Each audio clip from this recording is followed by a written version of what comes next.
नमस्कार दोस्तों। संसद में जो कल हुआ वो एक काला अध्याय था। संसदीय इतिहास का काला अध्याय था, लेकिन उससे ज्यादा कलंकित दिन आज है। और कलंकित क्यों कह रहा हूं, इसके पीछे बहुत से कारण मौजूद हैं। और संसद में जिस तरीके से हो रहा है, संसद को जिस तरीके से कंगारू कोर्ट बना दिया गया है, संसद को वास्तव में जिसे कहते थे एक संसदीय परंपरा, संसदीय भाषा, एक भद्र लोक की भाषा होती थी, वह भद्र लोक खत्म हो गया। वैसे भी 250 अपराधी जिस जगह बैठे हो, यानी करीब करीब आधे अपराधी बैठे हो, तो आप क्या उम्मीद करेंगे?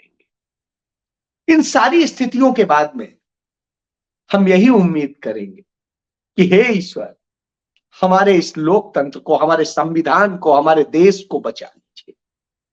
क्योंकि देश में जो हो रहा है वह अपने आप में शर्मनाक है। मैंने कल जो बात की थी उस पर बात करूं, उसके पहले एक और चीज बात करता हूं।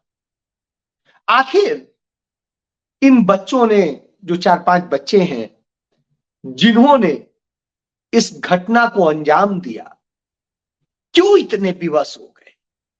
क्यों इतनी यह हालत हो गई कि उन्हें इस तरह का काम उठाना पड़ा, कदम उठाना पड़ा कि वो जंतर मंतर पे जाके प्रदर्शन करने की बजाय, वो प्रधानमंत्री आवास की तरफ जाके प्रदर्शन करने की बजाय, या वो और कहीं प्रदर्शन करने की बजाय, उन्होंने भगत सिंह बटुकेश्वर दत्त जैसा एक कदम क्यों उठा लिया?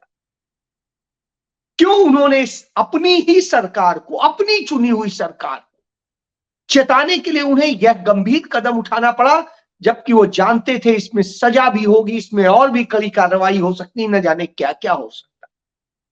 सारे बच्चे पढ़े लिखे हैं, एक सामान्य से परिवार से आते हैं, और सारे बच्चों की जो मांगे हैं बड़ी जायज है कि इस देश के अंदर बेरोजगारी है, इतना पढ़ लिख लेने के बाद भी नौकरी नहीं मिल रही है। लड़कियों के साथ में सरेआम, सरे बाजार, सरे बलात्कार हो रहे हैं। देश को टुकड़े टुकड़े किया जा रहा है, नफरत में बांटा जा रहा है, और न जाने क्या क्या हो रहा है। तानाशाही इतनी हावी है कि कोई जवाब देने वाला नहीं है। तो इस तरह की स्थितियां पैदा क्यों कि उन्हें ऐसा कदम उठाना पड़ा? बच्चों ने किसी को नुकसान पहुंचाने वाला कृत्य नहीं किया, चाहते कर सकते थे। यदि इस गैस की बजाय ये जो धुएं वाला उन्होंने रखा था स्प्रे, इसकी बजाय यदि उन्होंने जहरीला स्प्रे रखा होता, उन्होंने कोई जैविक स्प्रे रखा होता, या कोई और चीज रखी होती, तो क्या होता? हमारे देश के कितने सारे सांसद, कितने क्या क्या स्थितियां होती। और अच्छा है कि राहुल गांधी जैसा बहादुर व्यक्ति वहां मौजूद था, कहीं नरेंद्र मोदी या अमित शाह जैसे लोग नहीं थे संसद में, नहीं तो पता नहीं क्या होता, तुरंत गोली मार दी जाती इन्हें, पता नहीं क्या बता दिया जाता।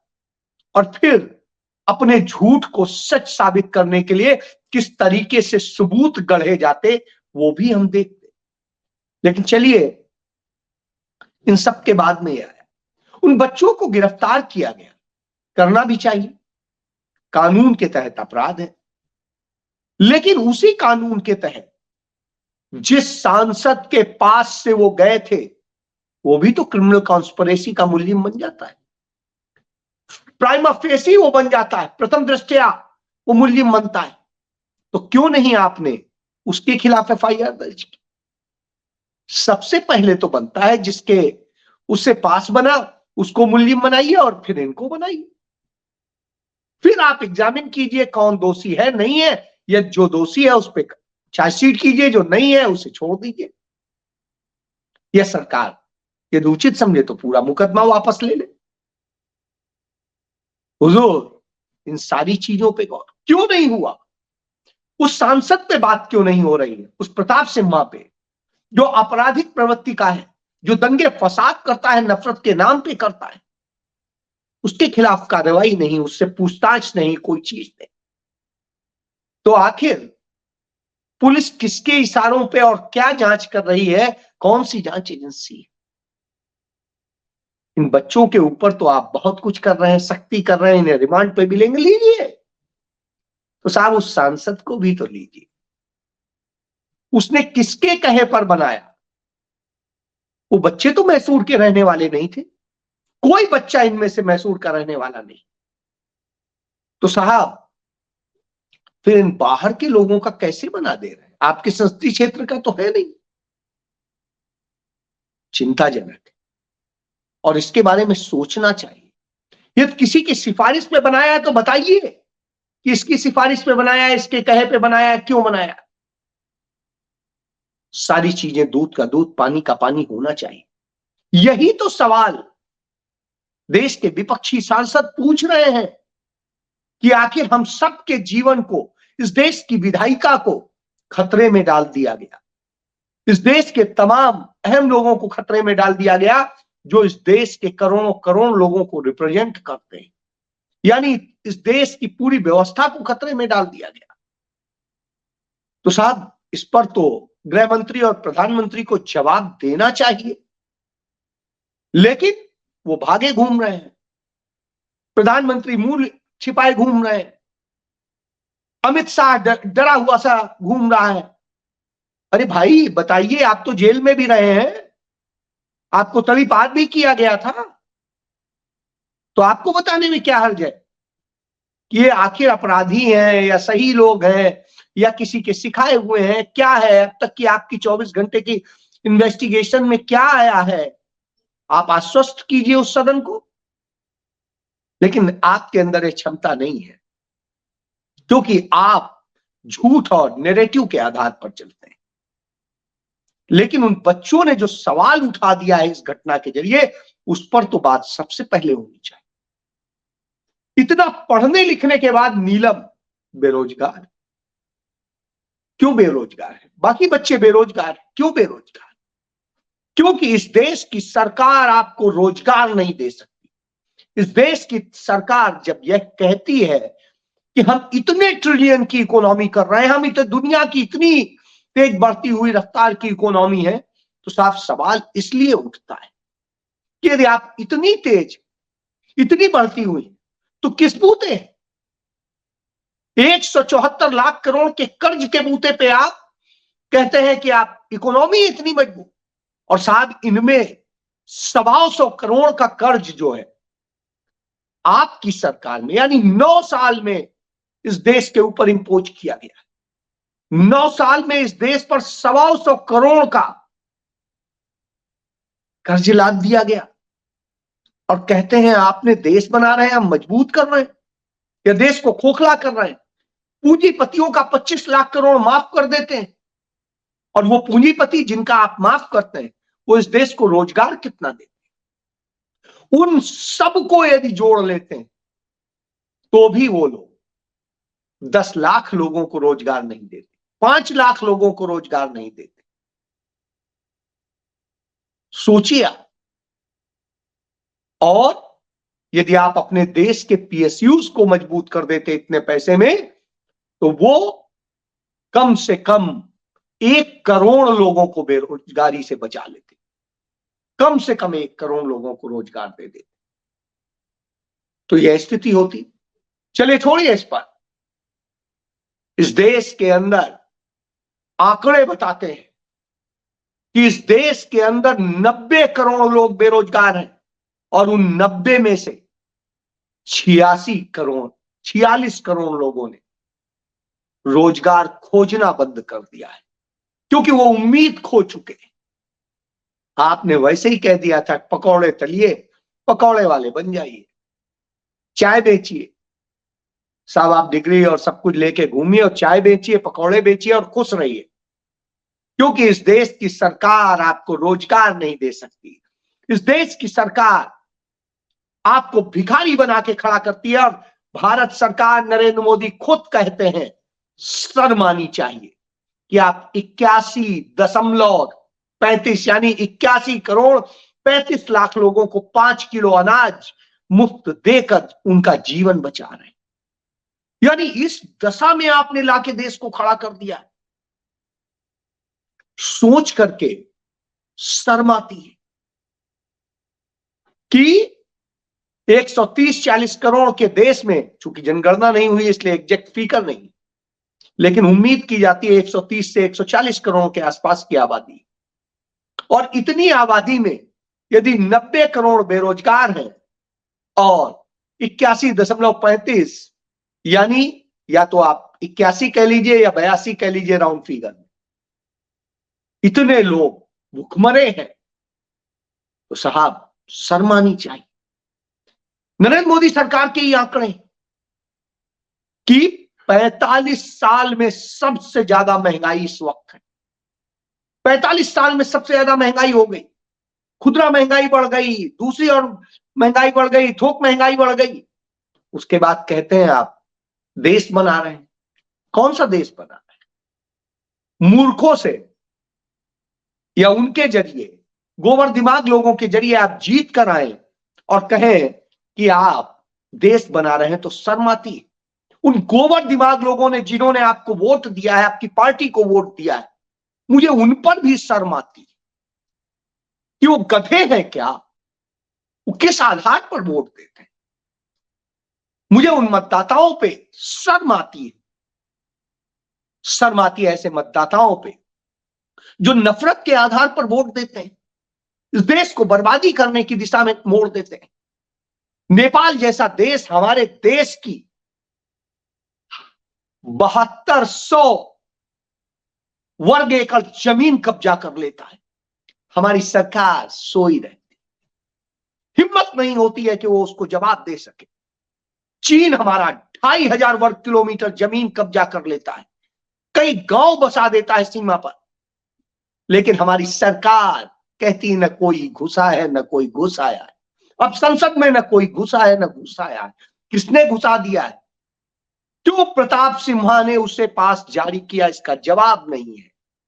और जब जवाब मांगते हैं सांसद, तो 14 लोकसभा के एक राज्यसभा का सांसद को सस्पेंड कर दिया जाता है।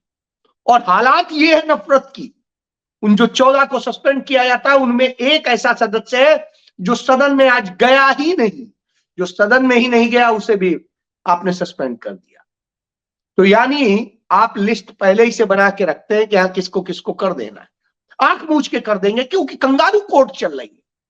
आपने कंगारू कोर्ट की तरह जिस तरीके से महुआ मोइत्रा को बर्खास्त किया बगैर उसका पक्ष सुने, हमारे देश का संविधान कानून कहता है नैसर्गिक न्याय के सिद्धांत का पालन होना चाहिए, यानी सभी पक्षों की सुननी चाहिए। लेकिन क्या सुनी गई? महुआ मोइत्रा कहती रह गई मेरी बात तो सुन लीजिए, मेरा जवाब सुन लीजिए, बाकी जो करना हो कीजिएगा, लेकिन नहीं सुना गया।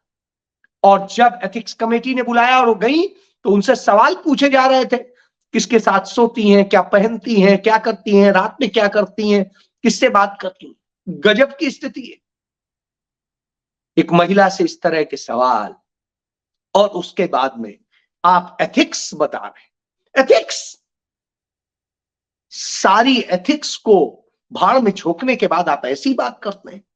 शर्म आती है, आप पे लज्जा आती है ऐसे लोगों को देखकर। इतने घिनौने लोग हैं, और घिनौनापन तो ऐसे ही समझ में आता है।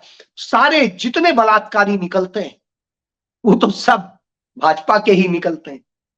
अभी भी सोनभद्र में आपके ही एक विधायक हैं, भाजपा के ही विधायक, सिटिंग विधायक, एक नाबालिग बच्ची के साथ रेप के मामले में दोषी पाए जाते हैं। अदालत सजा सुनाएगी 15 तारीख। उसके पहले सेंगर ने उन्नाव में जो किया, उस विभत्स घटना को आप भूल सकते हैं? साहब उनका आप बचाव कर रहे थे। आप बचाव करते हैं चिन्मयानंद का, जो अपने ही कॉलेज में पढ़ने वाली लड़की के साथ में क्या करते हैं। तो साहब आप इस तरह से निकल, और ऐसे लोगों को ऐसा का आप समर्थन करते हैं। हाथरस केस के आरोपियों का आप समर्थन करते हैं। आप पहुंच करके लखीमपुर खीरी केस के आरोपियों का समर्थन करते हैं।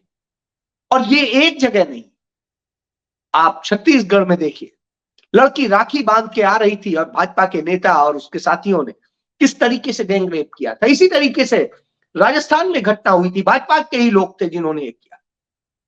तो आप हर कुकर्म करेंगे, उसे जस्टिफाई करेंगे और फिर नफरत फैला के जीतना चाहेंगे, नफरत के बूते सरकार बनाना चाहेंगे। सब स्थिति आप देखिए। और जो नफरत फैलाते हैं उनसे पूछिए, आपके काबिल लोग अपने रामलला की मूर्ति नहीं बना सकते। इस सरकार ने, नरेंद्र मोदी सरकार ने मजबूरी में वो मूर्ति कहां बनवाई? 24 परगना में, पश्चिम बंगाल के, वो भी किससे? जमालुद्दीन से। जमालुद्दीन और उसके बेटे ने वो मूर्ति तैयार की जो रामलला की, जिसे आप पूजेंगे। यानी आपके पास इतना भी काबिलियत नहीं है और कहते हैं कि साहब हम तो 80% वाले हैं, वो 20% वाले हैं। हमारा प्रधानमंत्री कहता है कि उन्हें कपड़ों से पहचान लेते, तो कपड़ों से पहचानने वाला, तो यह दुर्दशा है। यह दुर्दशा है राष्ट्रीय अस्मिता का नाम लेकर के आप सरदार वल्लभ भाई पटेल की जो प्रतिमा बनवाते हैं और जिसपे आप इतना सब कुछ ड्रामा करते हैं, वो प्रतिमा आप बना नहीं सकते तो चाइना से बनवाते हैं। उस चाइना से जिसे आप तमाम तरह से कोसिए, लेकिन अपनी जमीन सौंप देंगे, पैसा देंगे, व्यापार देंगे, सब कुछ देंगे चाइना को। इस दशा में आपने देश को कर दिया है। यदि यही देश में करते तो कितना रोजगार मिले। हालात ये हैं, अपने पूंजीपति मित्रों के लिए सब कुछ बेच देना, सब कुछ बर्बाद कर देना, और ये स्थिति। इसके बाद प्रधानमंत्री क्या कहता है कि कोई मंत्री न कुछ बोले, कोई सांसद कुछ न बोले, प्रतिक्रिया व्यक्त ना करे। क्यों? आपकी घिनौनी, आपकी सरकार थी 2001 में जब संसद पर हमला हुआ था। वह दुर्भाग्यपूर्ण दिन हमारे जवानों ने अपने जीवन की आहुति देकर के बचाया था। और आज भी जो स्थिति है, वो बच्चे मजबूर हुए, मजबूरी भी आपने पैदा की, और जो हुआ उसका भी सुरक्षा में लैप भी आप किए। यानी आप सिर्फ घिनौनी हरकतें कर सकते हैं, झूठ बोल सकते हैं, मक्कारी कर सकते हैं, और जहां जवाब देने की बारी आएगी चुप्पी साध लीजिए। आप तो दे नहीं पाए 9 साल में किसी स्वतंत्र पत्रकार के सवाल का जवाब, अब क्या देंगे? आप तो गुलामों के आदी हैं और देश को गुलाम बनाना चाहते हैं, व्यवस्थाओं को गुलाम बनाना चाहते हैं, और उसके लिए कर रहे हैं। और नफरत के बूते आप अपने आप को वोट पाने की बात करते हैं। आज मैं एक जगह बैठा था, तमाम लोगों से बात हो रही थी। मैंने कहा बताइए आप अपने मोदी जी के 3 काम बता दीजिए। 3 काम नहीं बता सके। अंततः वो 3 काम जो बताए वो नफरत वाले काम। तो साहब आपके पास तो बताने के लिए भी कुछ नहीं, और तुलना चाहते हैं अपनी नेहरू से, उस नेहरू से जिसने देश बनाया, सब कुछ बनाया, जिसके बूते हम आप आज बोल पा रहे हैं, कह पा रहे हैं। यानी किस दशा में आपने देश को ढकेल दिया है। शर्म आती है। और इन स्थितियों में बेरोजगारी, महंगाई, भूखमरी, शिक्षा का गिरता स्तर, बर्बाद मनगढ़ंत शिक्षा, आईआईटी से लेके सब तक के बच्चों की हालत बद से बदतर, और एजुकेशनल इंस्टीट्यूट्स की बर्बादी और महंगी फीसें, कहां से कौन करेगा? आपने सिर्फ बर्बादी दी है इस देश को। सिर्फ नफरत के बूते खड़े हैं आप, और उस नफरत का असर संसद से लेके सड़क तक दिखाई दे रहा है। बच्चे अपराधी बन रहे हैं। हे ईश्वर, यदि कहीं तुम हो तो बचाओ इस देश को, क्योंकि ये घिनौने लोग यही कहेंगे। लेकिन वो बहादुर राहुल गांधी था जो संसद में इसके बावजूद बगैर डरे सीना ताने खड़ा रहा। लेकिन ये सावरकर के भक्त भाग खड़े हुए थे, किसी में हिम्मत नहीं थी कि सामना करते। और आए कब? जब पकड़ लिया कांग्रेस के सांसद औजला ने और हनुमान बेनीवाल ने, उसके बाद उन्हें पीटने आते, कुछ और नहीं कर सकते। तो आपकी हैसियत सिर्फ इतनी। जय।